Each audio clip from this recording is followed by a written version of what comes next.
Imagine a criminal who doesn't seek revenge or easy money. Imagine a gang that, instead of kidnapping executives for a quick ransom, kidnaps the mind of an entire country, paralyzing its industry and sowing panic in every supermarket aisle. In the history of crime, we are used to clear and predictable profiles. There are murderers who kill out of hatred, thieves who steal out of greed, and kidnappers who want a fast payout.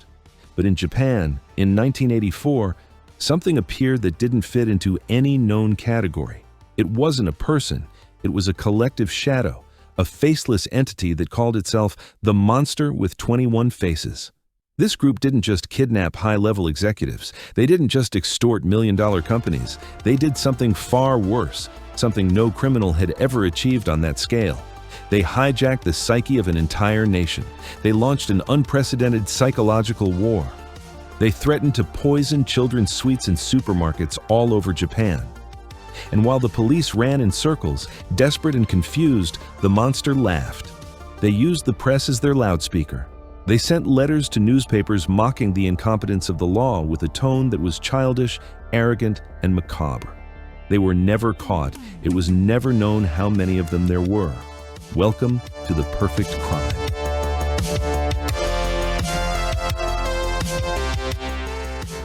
It all began on the cold night of March 18, 1984, in the Hyogo Prefecture near Osaka. The victim was not just any citizen. It was Katsuhisa Izaki, the president of Glico, one of the biggest and most beloved confectionery companies in Asia, famous for its Pocky sticks and candies. Izaki lived in a house that looked like an impenetrable fortress, surrounded by high brick walls and security systems, but the criminals knew his weaknesses. At 9 o'clock at night, two masked men broke into the property. They didn't force the front door. They had the key, which they had previously stolen from the president's mother, who lived nearby. They entered in silence. They tied up his wife and daughter, cut the phone lines to isolate them, and headed for the bathroom. They did something that demonstrates their total cold control of the situation. They found Izaki taking a bath with his children. They pulled him out of his own bathtub. Naked, wet, defenseless, and terrified, they dragged him out of his mansion. They shoved him into a car and disappeared into the night. There were no gunshots. No alarm sounded in time. It was a surgical operation that left the Japanese police in shock. They held him captive in a warehouse in Osaka, but Izaki wasn't going to sit idly by. 3 days later, in a moment of carelessness by his captors, he managed to untie himself. He broke down a door and ran towards freedom in the middle of the night, asking for help at a train station. When the police recovered him, they sighed with relief. They thought the case was over, that the criminals, scared by their hostages' escape, would flee and hide underground. But they were spectacularly wrong. The kidnapping was only the prologue. Weeks later, the letters started arriving, but they didn't ask the family for money in secret like a normal kidnapper would.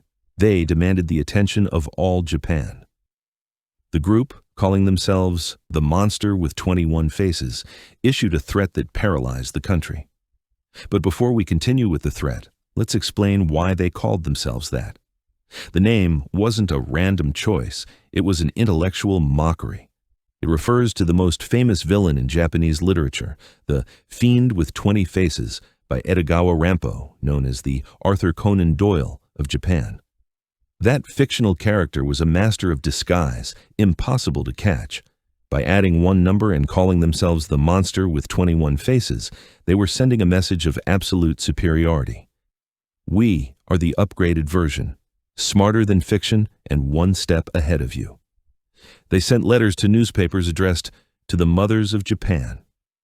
The message was terrifying. They announced that they had poisoned boxes of Glico sweets with cyanide and had placed them back on store shelves, mixed in with safe products. The panic was absolute.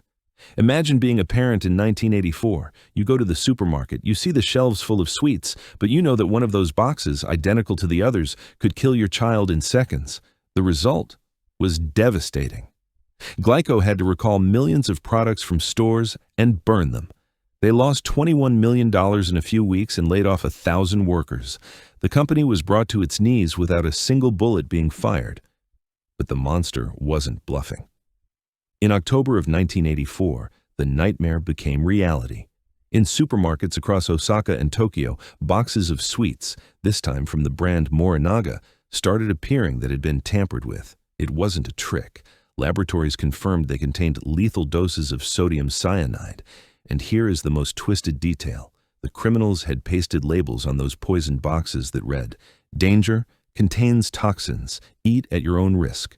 It was a macabre game of Russian roulette in the store aisles. Terror was no longer a possibility. It was physically sitting on the shelves. And while the country trembled, the monster enjoyed the show. They sent letters to the police and the media with a childish, sarcastic, humiliating tone. They mocked the officers for not being able to catch them. Listen to what they wrote in one of their most famous letters. "Dear stupid police officers, don't rest. If you stop, you won't catch us. You look tired. Playing cops and robbers is fun." The police were desperate, humiliated in the eyes of the public. But on June 28th, they had their golden opportunity.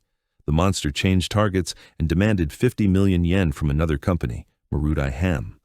They gave precise instructions. An employee had to board a specific train with the money. A police officer disguised as an employee boarded the indicated train to make the drop. The atmosphere was one of maximum tension. On that train, the officer noticed someone watching him intensely. It was a burly man with short curly hair, sunglasses, and a vigilant attitude. But what stood out most, what was burned into the officer's memory, were his eyes. According to the official report, he had eyes like a fox's, slanted, intelligent, predatory. This became the composite sketch of the fox-eyed man. It is the only face we have of the monster. The suspect got off the train before the drop. The police followed him discreetly. They had him just a few meters away at a station in Kyoto. An officer even sat on a bench near him to watch him. They could have tackled him. They could have ended the nightmare right there. But there was hesitation. Superior officers ordered them not to intervene yet, fearing he was just a decoy and they would lose the true leaders of the gang. It was a fatal mistake. In a quick movement, the fox-eyed man blended into the rush hour crowd and vanished. They never saw him again. The only real chance to catch them evaporated among the commuters. The failure on the train destroyed the morale of the Japanese police. The public laughed at them, the press attacked them daily, and the monster kept sending mocking letters, rubbing salt in the wound. The pressure fell on one man, Superintendent Yamamoto, head of the Shiga Prefecture Police, responsible for the failed operation. To understand Yamamoto's shame, you have to understand the numbers. This wasn't about a few incompetent detectives. The Japanese government mobilized 1,300,000 police officers for this case. They interrogated 125,000 suspects. It was the largest police mobilization in the history of Japan. An entire army against a shadow. And despite all that power, the monster was winning. Yamamoto could not bear the weight of that national failure. In August of 1985, on the day of his retirement, he went out into his garden, doused himself in gasoline, and set himself on fire. His suicide was not a surrender. It was an act of supreme contrition, a desperate attempt to cleanse the stain on his department's honor with his life. The incredible thing about this story is that this tragic act stopped the monster. 5 days after Yamamoto's death, they sent their final letter, and the tone had changed. There was no more laughter. They wrote, "Yamamoto died like a man. We decided to give our condolences. We have decided to stop torturing food companies. We are the bad guys. That means we have more things to do than bullying companies. It's fun to lead a bad man's life." And just like that, without another word, they stopped. They stopped poisoning sweets. They stopped sending letters. They faded into Japanese society as if they had never existed. No one was ever arrested. The money never appeared. The statute of limitations expired years ago. Today, the monster with 21 faces could be that polite old man you pass on the Tokyo subway, or the owner of that small neighborhood shop. They won the game. But they taught us something terrifying that resonates today more than ever. You don't need to fire a gun to bring a nation to its knees. You only need to break trust.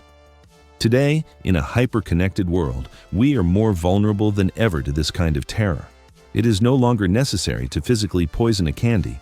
It is enough to poison information to sow panic. Fear remains the cheapest and most effective tool in existence. And in the digital age, the monster no longer needs to send letters to newspapers. He only needs a share button for the poison to reach all of us. If you like mysteries that defy logic, subscribe. Today we have seen how an entire organization vanished into the crowd. But in our next encounter, mystery strikes where it hurts the most and on the most magical night of the year. On Wednesday the 24th, we bring you our Christmas special with the case of the Sodder children, 5 siblings who vanished amidst fire and snow without a trace. We'll be waiting for you.